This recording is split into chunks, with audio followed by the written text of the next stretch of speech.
वहाँ 2 गुरुद्वारा बनाया गया था। ये हमारे लिए अलग से, सिखों के लिए अलग से जब समानता ही दिखाई होना चाहिए, समानता ही होना चाहिए, तो केवल एक गुरुद्वारा होना चाहिए।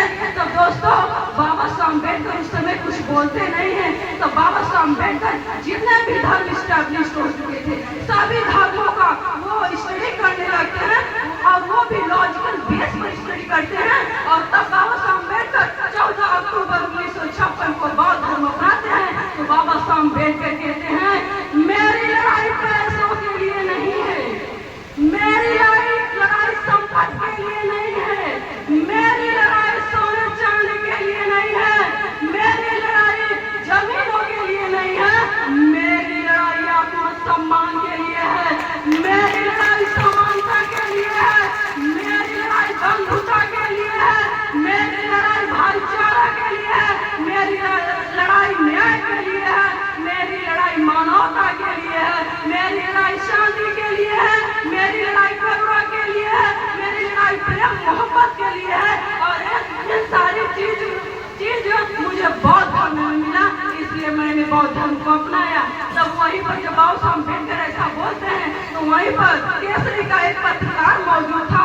वो बाबा साहब अम्बेडकर से कहता है कि क्या बात है बाबा साहब, आपने तो ऐलान 1935 में किया था, लेकिन आप बौद्ध धर्म 1956 में अपना रहे हैं, आप बौद्ध धर्म को अपनाने में इतने समय क्यों लगाए? तो बाबा साहब अम्बेडकर कहते हैं कि मैं बौद्ध धर्म को अपनाने में 21 साल इसलिए लगाया कि मैं 21 सालों में अपने देश के लिए, अपने समाज के लिए एक जमीन तैयार कर रहा था। और मैं आज तैयार की हुई जमीन में बुद्ध का बीज डाल रहा था, ताकि हमारी आने वाली पीढ़ियां बौद्ध धर्म का प्रचार करेंगी, बौद्ध धर्म को अपनाएंगे।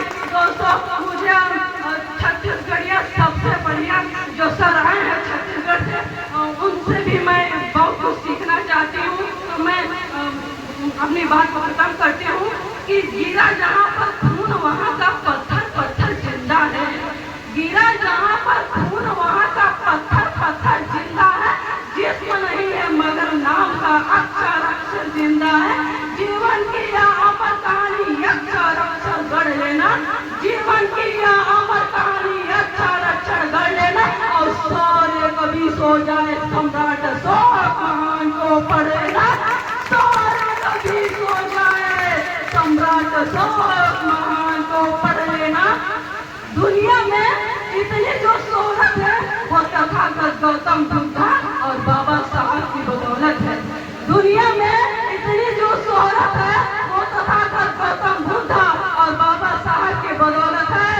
ऊपर वाला क्या देगा तू मेरी दुनिया में, हमारे जीवन में तथागत गौतम बुद्ध का धर्म और बाबा साहब अम्बेडकर का संविधान ही सबसे बड़ी दौलत है, संविधान ही सबसे बड़ी दौलत है। तो दोस्तों, आप लोगों ने मुझे ध्यान से सुना, इसलिए आप सभी का आभार।